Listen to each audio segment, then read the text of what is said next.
The woman standing on my porch was wearing a torn engagement dress, holding one broken shoe in her hand, and trembling so badly that she could barely speak. For one terrible second, I thought I was looking at my ex-wife, because the same pale gray eyes were staring at me with the same mixture of pride and pain I had once known too well. Then I realized it was her younger sister, Maren Whitlock, the last person I expected to see at my home after nearly 4 years of silence. Her mascara had left dark trails down her cheeks, the diamond ring was gone from her finger, and there was a red mark across her wrist where someone had grabbed her too tightly. When I opened the door wider, she lowered her face and whispered, "My engagement is over. Everyone has turned against me. I have nowhere left to go." Before I tell you what happened after I let her inside, please like, comment, share, and subscribe to our channel if you believe kindness can survive betrayal, forgiveness can heal old wounds, and even the most broken people deserve hope and second chances. It was a bright Saturday morning in early May, the kind of morning that should have belonged to open windows, fresh coffee, and neighbors mowing their lawns. Sunlight stretched across my living room floor as Maren sat on the edge of the sofa, still clutching that broken shoe as though it were the only object connecting her to the life she had lost. I had not seen her since the courthouse hallway where my marriage to her sister, Elise, had officially ended. Back then, Maren had stood beside Elise and refused to look at me. The Whitlock family believed I had abandoned my marriage when things became difficult, while I believed Elise had chosen her family's expectations over the truth. Neither side had been completely right, and neither side had been brave enough to admit it. Now Maren looked smaller than I remembered, not physically, but emotionally, like someone who had spent years shrinking herself to fit inside other people's plans. I brought her water, found an old sweatshirt for her, and placed a folded blanket beside her, careful not to ask too many questions at once. She finally told me that her engagement celebration had been scheduled for that afternoon at her parents' home. Instead, she had confronted her fiancé, Callum Price, after discovering that he had secretly used her savings to cover debts from a failed property investment. When she demanded the truth, he accused her of humiliating him. Her parents urged her to stay quiet until after the celebration, and Elise told her not to destroy the family's reputation over one financial mistake. Maren removed her ring, Callum grabbed her wrist, and she walked out before anyone could stop her. I should have felt only sympathy, but old anger rose inside me when she mentioned Elise. During our marriage, Elise had always placed appearances above honesty. When my construction business collapsed after a dishonest partner disappeared with company funds, she had hidden the truth from her parents and pressured me to pretend everything was fine. I became consumed by shame, working longer hours and speaking less each day. Elise interpreted my silence as rejection, while I saw her polished smiles and family dinners as proof that she cared more about looking happy than actually being happy. Our marriage had not ended because love disappeared. It ended because fear made us cruel in quiet ways. Maren had witnessed some of it, yet she had accepted her family's version without questioning it. As she sat in my house, however, she admitted that she had begun to understand me. Callum had insisted on expensive venues, impressive photographs, and a future neither of them could afford. Every time she questioned him, he called her disloyal. Every time she confided in her parents, they told her successful marriages required sacrifice. "I used to think you walked away because you were selfish," she said softly. "Now I wonder how long you stayed while everyone made you feel invisible." Her words struck a place in me I had spent years trying to bury. I did not answer immediately, because forgiveness spoken too quickly is often only politeness. Instead, I told her she could stay until she decided what to do next, but she could not hide forever. By noon, the Whitlocks would realize where she had gone, and the past would come knocking with them. Maren's phone began vibrating repeatedly on the coffee table. Callum called first, then her mother, then Elise. Each name filled the screen like a warning. Maren refused to answer until a message arrived from Callum claiming that she had stolen confidential documents from his office and threatening to report her. Her panic deepened because she had taken a folder containing bank statements and loan agreements, evidence that her money had been moved without permission. She thought carrying proof would protect her, but Callum was already turning it into a weapon. I recognized the tactic immediately. My former business partner had done the same thing after taking company funds, accusing me of mismanagement before I could expose him. I told Maren not to delete anything and helped her photograph every document in the folder. We made copies, saved them to separate drives, and wrote down the sequence of events while her memory was clear. For the first time that morning, she stopped trembling. Fear had controlled her because everything felt chaotic, but facts gave the chaos shape. As we worked at the dining table under the afternoon sunlight, I saw a change in her posture. She was still frightened, yet she was no longer helpless. She admitted that Callum had persuaded her to leave her job 6 months earlier, promising she could help manage his investments after the wedding. He controlled their shared accounts, discouraged her from meeting certain friends, and often reminded her that her family had already spent thousands on the engagement. Maren had mistaken control for commitment because it arrived wrapped in promises. The engagement had not collapsed in one morning. It had been quietly falling apart for months. Shortly after 1 o'clock, Elise arrived. Through the front window, I watched her step from a silver sedan wearing a cream coat and the same composed expression she used whenever her life was unraveling. She had changed since our divorce. There were faint lines around her eyes, and she moved with the cautious stiffness of someone who had learned that confidence could become a costume. When I opened the door, neither of us spoke for several seconds. Then Maren appeared behind me, and Elise's composure broke. She rushed inside and embraced her sister so tightly that Maren nearly dropped the folder. Their reunion lasted only a moment before old habits returned. Elise urged Maren to come home, explain everything calmly, and allow their father to speak with Callum. Maren pulled away and asked why the family's first concern was repairing the engagement instead of protecting her. Elise insisted she was trying to prevent a public disaster, but the word sounded painfully familiar. I saw Maren hear them the way I once had. Elise looked at me, perhaps expecting support or silence, and I told her that Callum had taken money from Maren and threatened her after grabbing her wrist. Elise's face changed when she saw the mark. She had known about the financial dispute, but not the physical intimidation. For a moment, guilt stripped away every defense she carried. Maren then revealed that she had confided in Elise weeks earlier about Callum monitoring her phone, and Elise had advised her not to overreact before the wedding. The accusation landed heavily. Elise sat down, looked at her hands, and admitted that she had repeated the same mistake she made during our marriage, protecting the structure of a relationship while ignoring the suffering inside it. The afternoon became a reckoning none of us had planned. Sunlight moved slowly across the walls while Elise apologized to Maren, not with excuses, but with painful specificity.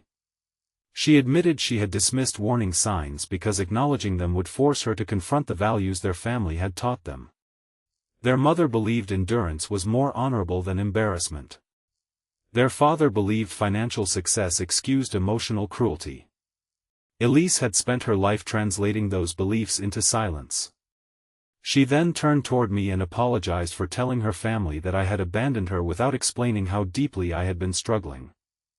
She confessed that after our divorce, she discovered letters I had written but never sent, pages in which I described my fear, depression, and shame after the business failed. She had kept them in a drawer for years because reading them forced her to recognize the pain she had refused to see. I felt anger, tenderness, and grief collide inside me. Part of me wanted to ask why understanding had arrived only after everything was gone. Another part knew that people often become honest only when the cost of denial grows unbearable. I told Elise that I had failed her too. I had hidden behind work, rejected help, and expected her to understand emotions I refused to express. Our marriage had not been destroyed by one villain. It had been worn down by 2 frightened people and a family that rewarded appearances. Maren listened with tears in her eyes, realizing that the story she had believed for years was incomplete. At 2:30, Callum arrived with Maren's father. Their car stopped abruptly at the curb, and both men approached the house with the determined stride of people expecting obedience. Callum's expression softened the moment he saw Maren through the open doorway. He claimed he had been worried, apologized for losing his temper, and described the missing money as a temporary transfer that would have been repaid. Marin's father, Graham, supported him immediately, saying private disagreements should not become public accusations. But Marin was no longer the shaken woman who had arrived with a broken shoe.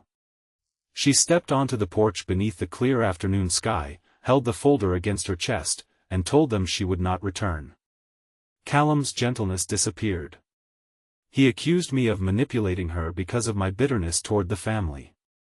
Graham ordered Elise to take her sister home.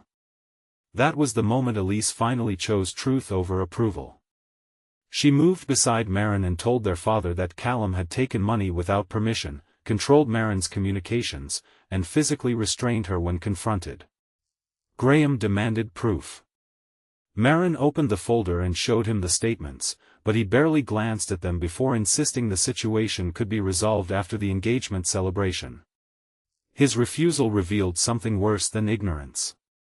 He understood enough to know Marin had been wronged, but he feared embarrassment more than her pain. Callum reached for the folder, and I stepped between them. I did not threaten him or raise my voice. I simply told him that copies had already been secured and that Marin would be contacting an attorney and the bank. Elise added that she had photographed the injury on Marin's wrist and would confirm what Marin had told her. For the first time, Callum looked uncertain. His power had depended on isolation, and now Marin was surrounded by witnesses. Graham tried one final appeal, reminding his daughters how much the family had invested in the wedding. Marin answered that money spent on a celebration did not purchase her future. She removed the last symbol of the engagement, a delicate bracelet Callum had given her, and placed it on the porch railing. Callum stared at it, then at all of us, realizing he had lost control of the story. He left without another apology. Graham followed, but before reaching the car, he looked back at his daughters with an expression that was not yet remorse, though it was no longer certainty. Sometimes redemption begins not with an apology, but with the first crack in a person's conviction that they have done nothing wrong. After they left, Marin collapsed into tears. Strength had carried her through the confrontation, but courage does not erase grief. She mourned the man she thought Callum was, the wedding she had imagined, the trust she had placed in her family, and the version of herself who had ignored every warning because she wanted love to work. Elise sat beside her on the porch steps, holding her hand in the afternoon warmth. I stayed close without intruding.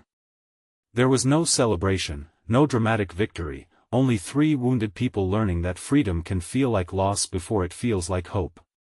Later, Elise contacted a lawyer she trusted, while I helped Marin call the bank and secure her remaining accounts. A college friend offered her a temporary position at a local design studio after hearing what happened. Marin initially refused because she feared being pitted, but Elise reminded her that accepting help was not weakness.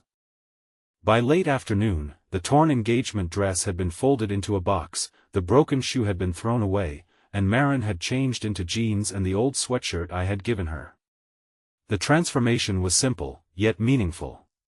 She no longer looked like a bride who had been abandoned. She looked like a woman beginning to return to herself. Before Elise left, she and I stood near the driveway while Marin rested inside. The sun was still high, casting long shadows across the lawn.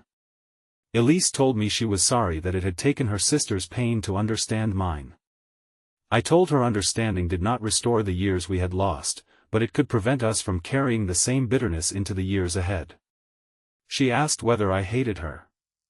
I realized I had once wanted to, because hatred seemed easier than admitting I still cared about the person she had been and the life we failed to build. But time had changed the shape of that care. I no longer wanted our marriage back. I wanted peace. I told her I forgave her, though forgiveness did not mean pretending nothing happened. It meant I was finally willing to remember our past without allowing it to control my future. Elise cried quietly, then said she forgave me too. There was no romantic reunion, no promise that old love would return. What passed between us was something gentler and perhaps more difficult, the acceptance that two people could have loved each other, failed each other, and still choose to release one another with compassion. Over the following months, Marin rebuilt her life carefully. She filed a civil claim to recover the money Callum had taken and cooperated with investigators when they discovered he had misled other investors as well. She returned to full-time work, rented a small apartment filled with second-hand furniture, and began counseling to understand why she had tolerated control for so long. Elise attended some sessions with her, determined to repair their relationship through action rather than promises. Graham resisted at first, but when evidence of Callum's deception became impossible to deny, shame finally overcame pride. He apologized to Maren for treating her engagement like a family investment instead of her personal future. She did not forgive him immediately. She told him trust would have to be rebuilt slowly, and for once, he accepted a boundary without argument. My own life changed too. Helping Maren forced me to confront how completely I had isolated myself after the divorce. I reconnected with old friends, resumed the woodworking projects I had abandoned, and eventually opened a small restoration shop. Maren designed the sign for the storefront, and Elise recommended my work to several clients. Our lives did not return to what they had been. They became something new, shaped not by denial, but by honesty. A year after the morning Maren appeared on my porch, she invited Elise, Graham, and me to a daytime gathering in the courtyard behind her apartment building. There was no expensive venue, no staged photographs, and no performance of perfection. She celebrated the anniversary of the day she walked away, calling it the first day she chose herself. She wore a simple blue dress and stood beneath strings of unlit garden bulbs as sunlight filtered through the trees. At one point, she handed me a small wooden frame containing a photograph Elise had taken on that first afternoon. It showed the three of us sitting on the porch steps, exhausted, uncertain, and close together. On the back, Maren had written that a safe place was not always a building, sometimes it was the moment someone believed your pain before demanding proof that you deserved compassion. Just before we end, please leave a meaningful comment about a time forgiveness, courage, or unexpected kindness helped someone begin again. Your words may reach a person who feels trapped, ashamed, or completely alone. If this story touched your heart, please like this video, leave a meaningful comment, share it with someone who needs hope today, and subscribe to our channel so you never miss another emotional journey. Maren once believed the worst day of her life was the morning her engagement fell apart. In time, she understood that it was the day the truth finally broke through everything built to contain it. She had arrived at my door saying she had nowhere left to go, but she did not need someone to give her a new life. She needed one safe place to stand while she found the courage to reclaim her own. And as the afternoon sun warmed that small courtyard 1 year later, surrounded by people who had chosen honesty over pride, she smiled without fear, proving that sometimes the road home begins the moment we stop returning to the places that taught us to disappear.